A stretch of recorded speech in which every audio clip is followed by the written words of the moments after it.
If you're at all like me, this is what you do with the sunny summer weekends in San Francisco. You build experimental kite-powered hydrofoils capable of more than 30 knots. And you realize that there is incredible power in the wind and it can do amazing things. And one day, a vessel not unlike this will probably break the world speed record. But kites aren't just toys like this. Kites, I'm going to give you a brief history and tell you about the magnificent future of every child's favorite plaything. So, kites are more than 1,000 years old, and the Chinese used them for military applications and even for lifting men, so they knew at that stage they could carry large weights. I'm not sure why there is a hole in this particular man. In 1827, a fellow called George Pocock actually pioneered the use of kites for towing buggies in races against horse carriages across the English countryside. And then, of course, at the dawn of aviation, all of the great inventors of the time, like Hargreaves, like Langley, even Alexander Graham Bell, inventor of the telephone, was flying this kite, were doing so in the pursuit of aviation. And then these two fellows came along, and they were flying kites to develop the control systems that would ultimately enable powered human flight. So this is, of course, Orville and Wilbur Wright and the Wright Flyer. And their experiments with kites led to this momentous occasion where we powered up and took off for the first ever 12-second human flight. And that was fantastic for the future of commercial aviation, but unfortunately it relegated kites once again to be considered children's toys. That was until the 1970s, where we had the last energy crisis. And a fabulous man called Miles Lloyd, who lives on the outskirts of San Francisco, wrote this seminal paper that was completely ignored in the Journal of Energy about how to use basically an airplane on a piece of string to generate enormous amounts of electricity. The real key observation he made is that a free-flying wing can sweep through more sky and generate more power in a unit of time than a fixed-wing turbine.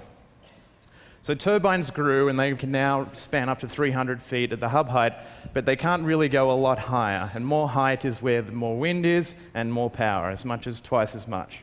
So cut to now. We still have an energy crisis, and now we have a climate crisis as well.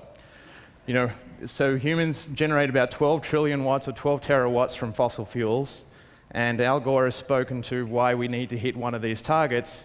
And in reality, what that means is in the next 30 to 40 years, we have to make 10 trillion watts or more of new, clean energy, somehow. Wind is the second largest renewable resource after solar, 3,600 terawatts, more than enough to supply humanity 200 times over. The majority of it is in the higher altitudes above 300 feet, where we don't have a technology as yet to get there. So this is the dawn of the new age of kites. This is our test site on Maui, flying across the sky. I'm now going to show you the first autonomous generation of power by every child's favorite plaything. As you can tell, you need to be a robot to fly this thing for thousands of hours. It makes you a little nauseous. And here we're actually generating about 10 kilowatts, so enough to power probably 5 United States households with a kite not much larger than this piano. And the real significant thing here is we're developing the control systems, as did the Wright brothers, that would enable sustained long-duration flight. And it doesn't hurt to do it in a location like this either. So this is the equivalent for a kite flyer of peeing in the snow. That's tracing your name in the sky. And this is where we're actually going. So we're beyond the 12-second steps, and we're working towards megawatt-scale machines that fly at 2,000 feet and generate tons of clean electricity. So you ask, how big are those machines? Well, this paper plane would be maybe that would be enough to power your cell phone. Your Cessna would be 230 kilowatts. If you'd loan me your Gulfstream, I'll rip its wings off and generate you a megawatt.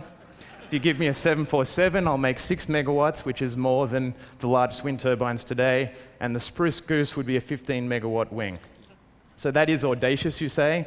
I agree, but audacious is what has happened many times before in history. This is a refrigerator factory churning out airplanes for World War II.